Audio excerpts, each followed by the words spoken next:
How are you? Good. All right, good morning in the stadium. Had great weather.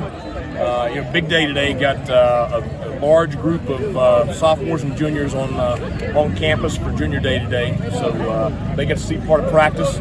Wasn't a scrimmage, although we did have a live 2-minute drill there at the end. We had some live portions of practice. Still only day 4 and our first day in full pads, so we're not quite ready for a full-blown scrimmage just yet. We'll have our first one next Saturday back in here. But I'd say a good first week. A lot of positives. A lot of things we've got to improve on, obviously. I mean, spring practice is kind of the way it goes, but it's really good to have so many returning guys with experience up front on both sides of the football. And I think that's really where you saw that stand out as far as just guys that know how to play. So excited about our first week. What are some of the things you want to see cleaned up specifically next week after what you saw this week? Well, I just think you got so much youth and inexperience in the receiver room. It's just, formations, alignments, route combinations, checks. It's just, getting all the stuff that until you've done it, you haven't done it. Have you been seeing much growth and chemistry being built actively throughout just the first few days here with quarterbacks and the wide receivers? Yeah, no doubt. But I mean, that's where, on the other side, we have a lot of experience in our quarterback room. You got a fifth-year senior who's, has a ton of starts under his belt.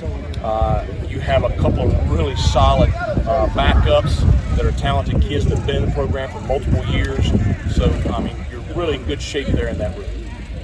With Mason and Stubby, what have you seen from those two guys the weekend? I think both of them had a really good week.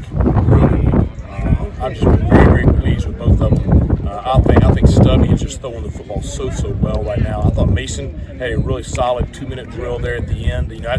You put the officials out there. It's one thing for me and the coaches to be officiating. You put the officials out there and put them in the stadium, and that's a lot of pressure to operate in. So I thought you did a good job managing everything, managing the game. So that was positive to see. Coach, you have to be happy with everybody, all the people that are coming back, and this is not your first spring football. No, I mean, it's good to have a halfway normal spring. We're not walking around in masks. We're not testing, each week, wondering who's going to practice and who's going to be out there. And you have so many guys that have been in the program for multiple years now. Sure, there's a lot we have to improve on. There's a lot we have to get done before September 3rd. But certainly this spring is going much more smoothly than any spring I've had since I've been here. What have you seen from a couple of the transfers, Parker Moore and also Jalen Johnson, offensively thus far? I think obviously both are going to play for us. Both are experienced guys. Both are still kind of meshing chemistry-wise with the guys around them. But really excited to have both of them. We're about to talk to Noah here in a little bit. Just how have you seen maybe him grow over the past few years, and then obviously battling through last year's back injury? Well, I think there's two kinds of growth. I think there's growth off the field, which I'm so proud of. I mean, the way he's matured into the person he is now, the leader he is now, has been very, very impressive. And it's one of those things. It's one of those feel-good stories for a coach.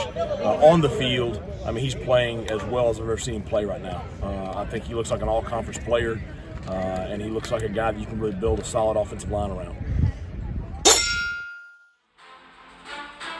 This is East Carolina Defense Coordinator Blake Harrell, and you listen to the Sports Objective, the official, unofficial podcast of the Pirates.